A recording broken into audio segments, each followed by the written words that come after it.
ब्रह्मचर्य कब, क्यों और कैसे। पूज्य प्रेमानंद जी महाराज की पुस्तक का यह तीसरा खंड है, जिसमें प्रेमानंद जी महाराज ने बताया है काम विवेक की प्रबलता जहाँ हो, जैसे हो वैसे ब्रह्मचर्य। मतलब आप जैसे भी हो, आप घर पे काम करते हैं, कुछ भी करते हैं, आप गृहस्थ में हैं या विद्यार्थी हैं, कोई भी हो आप, तो आपके लिए वीडियो है। इसमें प्रेमानंद जी महाराज ने बताया है ब्रह्मचर्य पालन के बारे में। जो भी हो, जैसा भी हो, कैसा भी हो, वो कर सकता है ब्रह्मचर्य पालन। तो उसी के इसमें नियम बताए गए हैं और इन सभी नियमों को अपने लाइफ में अप्लाई करना है। तो चलो इसको स्टार्ट करते हैं। हरे कृष्णा हरि बोल। महर्षि एकलव्य ने ब्रह्मचर्य के नियमों में बताया है कर्मणा मनसा वाचा सर्वावस्थासु सर्वदा सर्वत्र मैथुन त्यागो ब्रह्मचर्यम परचक्षते। मन वचन और शरीर से सब अवस्थाओं में सदा और सर्वत्र मैथुन त्याग का नाम ब्रह्मचर्य है। जो मन वचन और शरीर से मैथुन ना करे वही सच्चा ब्रह्मचारी है। तो पहला खंड दूसरा खंड कंप्लीट हो गया था और अब तीसरा खंड स्टार्ट हो चुका है, काम विवेक की प्रबलता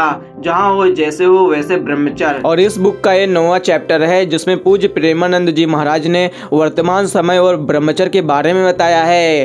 तो चलो इसको स्टार्ट करते हैं। मनुष्य इच्छाओं का पुतला है। वह अपने व्यवहारिक जीवन में मन के वशीभूत होकर अनेकों आकांक्षाएं करता है। वह अपना सारा जीवन इच्छाओं की पूर्ति के लिए लगा देता है। कंचन कामिनी कृति उसका पीछा नहीं छोड़ती। प्रत्येक मनुष्य की अनेकों कामनाएं होती हैं। अच्छा घर बार, अच्छा स्वास्थ्य, सुंदर स्त्री और समाज में खूब मान बढ़ाई। कामनाओं की पूर्ति के लिए उसका मस्तिष्क अनेकों काल्पनिक चित्रों का चित्रण करना प्रारंभ कर देता है। संपूर्ण मानसिक शक्तियां प्रबल होकर उसी इच्छा की पूर्ति के लिए एकजुट होकर काम करने लगती हैं। उसकी सभी शारीरिक चेष्टाएं उसी दिशा में कार्य करती हैं। परम पिता परमेश्वर श्री भगवान के हृदय में एक भावना उठी, एको अहम बहुत श्याम, और उसी सदिच्छा से यह मंगलमय संसार बनकर तैयार हो गया। अतः किसी भी वस्तु विशेष की कामना करना अच्छी बात है, किंतु उस कामना का सदुपयोग या दुरुपयोग करना यह मनुष्य की व्यक्तिगत इच्छा पर निर्भर करता है। इच्छा एक भाव है जो किसी अभाव, सुख या आत्मा तुष्टि के लिए उदित होता है। इन सभी इच्छाओं का संबंध भौतिक जगत से ही होता है। अच्छी या बुरी जैसी भी इच्छा लेकर हम जीवन क्षेत्र में उतरते हैं, वैसे ही परिस्थितियाँ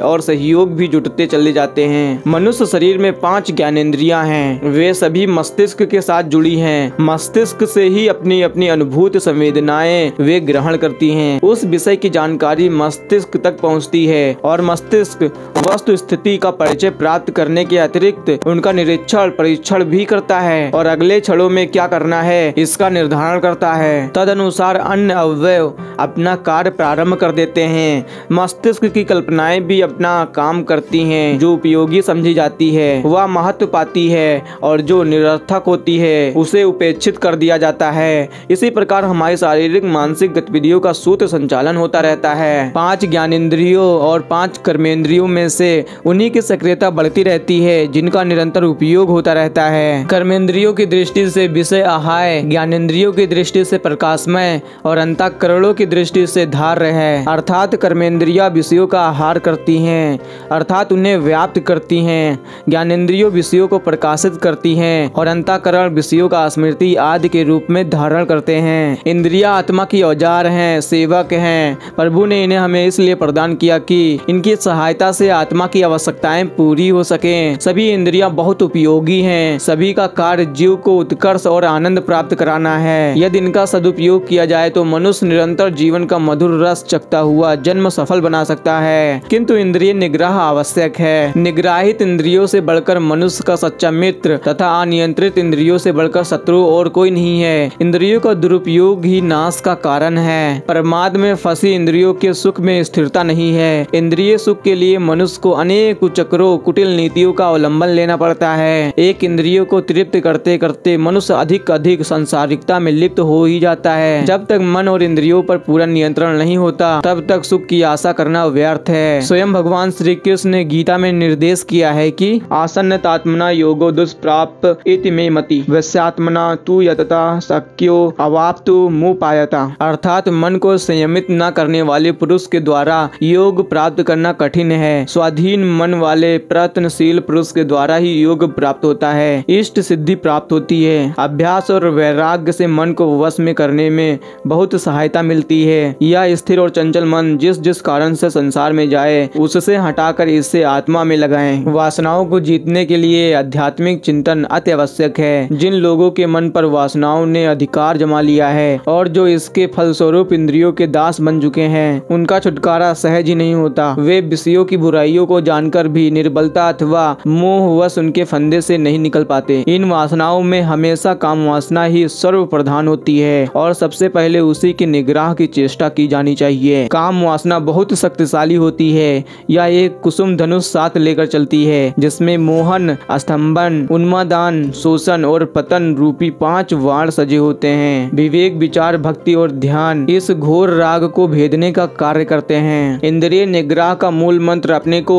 आवेशों से बचाए रखना है। आवेशों से बचना आवश्यक है। जिस व्यक्ति के भीतर तरह तरह के मनोवेगों का तूफान उठता रहता है उसका मानसिक संतुलन स्थिर नहीं रह सकता और इससे वह इंद्रियों को वशीभूत रखने में भी असमर्थ हो जाता है। इसलिए जो लोग इंद्रियों को संयम में रखना चाहते हैं उनके लिए अपने मनोवेगों पर भी सदैव दृष्टि रखना आवश्यक है। मनुष्य का जन्म इस पृथ्वी पर किसी महान उद्देश्य की पूर्ति के लिए हुआ है। यह सुयोग उसे बार बार नहीं मिलेगा। आज जो शारीरिक, मानसिक और भावनाओं की क्षमता हमें मिली है, कौन जाने अगले जन्मों में भी मिलेगी अथवा नहीं। हम स्वास्थ्य, सदग्रस्त, धन और यश की कामना करें पर परमार्थ को भी भुलाए नहीं। वासना त्याग के बिना चैन कहाँ। मनुष्य इस वैज्ञानिक युग में अपनी सारी ऊर्जा सुख सुविधाओं को उन्नत करने और फिर उनको भविष्य के लिए संचय करने में लगा देता है। सुख शांति की खोज में उसने आकाश पाताल एक कर दिया, किंतु क्या उसे अब तक सुख शांति की प्राप्ति हो सकी है? मनुष्य की सुख लिप्सा बहुत बढ़ गई है। जिस वस्तु में बहुत सप्रीहा अपने सीमा को लांघ जाती हैं, तब वह दुख का कारण बन जाती हैं। शारीरिक सुख, वासना सुख मिलते ही वह और सुख की कामना करने लगता है। इस प्रकार उसकी सप्रीहा असंतोष का रूप धारण कर लेती है। असंतुष्ट कामनाओं की पूर्ति असंभव है।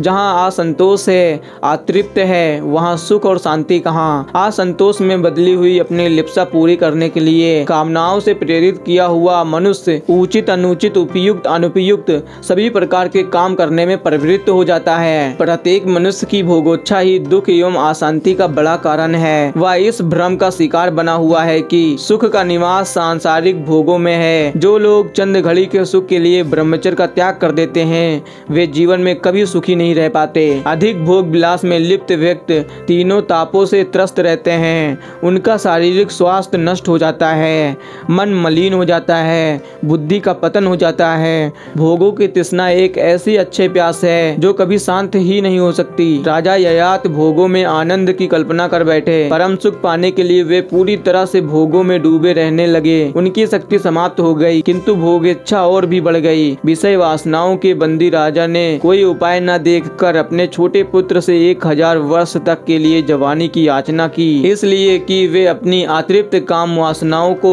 पुनः भोग सके। पुत्र को अपने पिता की दशा पर बड़ा तरस आया। उसने अपना यौवन उन्हें दे दिया। पुत्र से यौवन लेकर राजा ययात पुनः भोगों में डूब गए और पूरे 1 सहस्त्र वर्षों तक डूबे रहे। उन्हें पूरी आशा थी कि वे विषय वासना के माध्यम से सच्ची शांति पालेंगे, किंतु 1 सहस्त्र वर्ष बीतने पर जब पुत्र को यौवन वापस करने का अवसर आया तो उन्होंने देखा कि उनकी भोग लिप्सा और अधिक बढ़ गई है। एक दिन उन्होंने सोचा कि विषयों का बार बार सेवन करते करते मेरे 1000 वर्ष पूरे हो गए हैं, फिर भी क्षण प्रति क्षण उन भोगों की लालसा बढ़ती ही जा रही है। यह सोचकर उन्होंने अपनी जवानी पुत्र को लौटा दी और बुढ़ापा वापस ले लिया और समस्त संपत्तियों से भरे राज्य को अपने पुत्र को सौंपकर वन में चले गए और वहां समस्त आसक्तियों से छुटकारा पा लिया और आत्म साक्षात्कार द्वारा भगवत प्राप्ति की। विकृत कामनाएं वासना की जड़। संयमित इच्छाएं जीवन को दिशा देती हैं, जबकि विकृत कामनाएं जीवन को विनाश की ओर ले जाती हैं। मनुष्य के लिए साध्य, सुख और शांति का निवास कामनाओं, उपदानों अथवा भोग विलासों में नहीं है। जो निस्वार्थी, निष्काम, पुरुषार्थी, परोपकारी, संतोषी तथा परमार्थी है वह सच्ची सुख शांति का अधिकारी है। जीवन रक्षा और जीवन विकास के लिए कामना तथा इच्छा दोनों का होना अनिवार्य है। वासना में इंद्रियां सुख का आकर्षण होने से स्वास्थ्य और सदाचार का उल्लंघन किया जाता है, तभी वह त्याज्य मानी जाती है। इंद्रिय सुखों की अत्यधिक लालसा जब वासना का स्वरूप ले लेती है तो वह सर्वथा निंदनीय मानी जाती है। कामना विकृत होकर लोभ, तृष्णा और आसक्ति को जन्म देती है।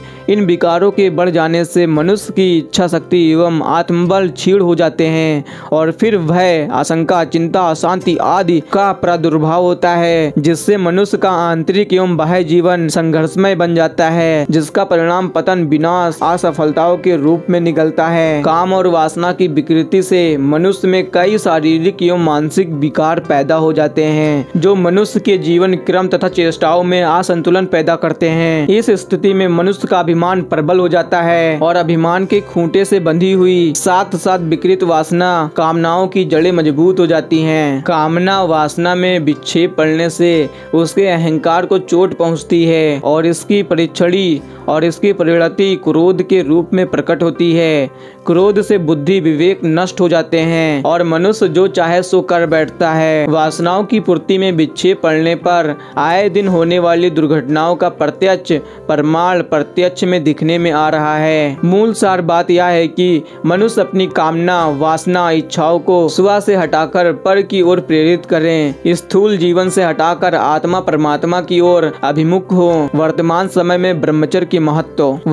समय में ब्रह्मचर्य यानी इंद्रिय संयम या यौन संयम की महत्व पहले से कहीं अधिक हो गई है। विशेष रूप से जब हम मानसिक शांति, आत्म विकास और ऊर्जा के संरक्षण की दृष्टि से इसे देखते हैं। इसका महत्व अलग अलग व्यक्तियों और जीवन शैली के आधार पर भिन्न हो सकता है। मानसिक एकाग्रता और ऊर्जा का संरक्षण करना जरूरी है, क्योंकि आज का युग डिजिटल डिस्ट्रैक्शन का युग है। सोशल मीडिया, अश्लील सामग्री की उपलब्धता और अत्यधिक उत्तेजना में मन लगातार विचलित रहता है। ब्रह्मचर्य का पालन मानसिक शांति और एकाग्रता में सहायक होता है, जिससे व्यक्ति अपने ऊर्जा को सकारात्मक कार्यों में लगा सकता है। शारीरिक और मानसिक स्वास्थ्य अति आवश्यक हो गया है। वैज्ञानिक अध्ययनों से यह पता चला है कि यौन अतिरेक से शरीर में थकावट, एकाग्रता में कमी और अवसाद जैसी समस्याएं हो सकती हैं। संयमित जीवन शैली शरीर की प्रतिरोधक क्षमता बढ़ाती है और मानसिक स्थिरता भी लाती है। आत्मनियंत्रण और आत्म विकास के लिए एक उचित समय तक ब्रह्मचर्य धारण करना बहुत जरूरी है। ब्रह्मचर्य सिर्फ यौन संयम नहीं है, बल्कि इंद्रियों पर नियंत्रण और विचारों की शुद्धता भी है।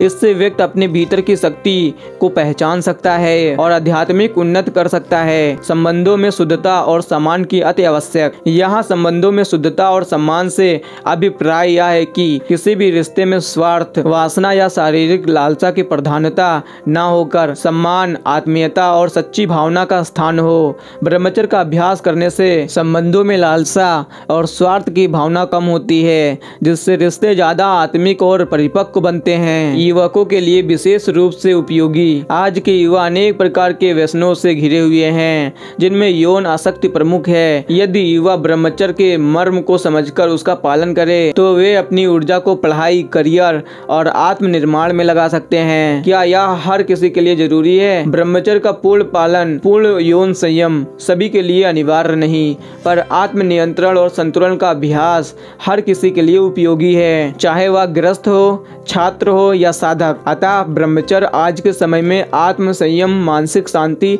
स्वास्थ्य और आध्यात्मिक उन्नति के लिए एक अमूल्य साधन है। यह कोई दमन नहीं, बल्कि ऊर्जा को उच्चतर लक्ष्य की ओर मोड़ने की कला है। तो 9वां चैप्टर यहीं पे समाप्त होता है। वर्तमान समय और ब्रह्मचर्य के बारे में जितनी बातें थी, महाराज जी ने सारी बातें बता दिया है। तो चलो मिलते हैं नेक्स्ट चैप्टर में। हरे कृष्णा, हरि बोल।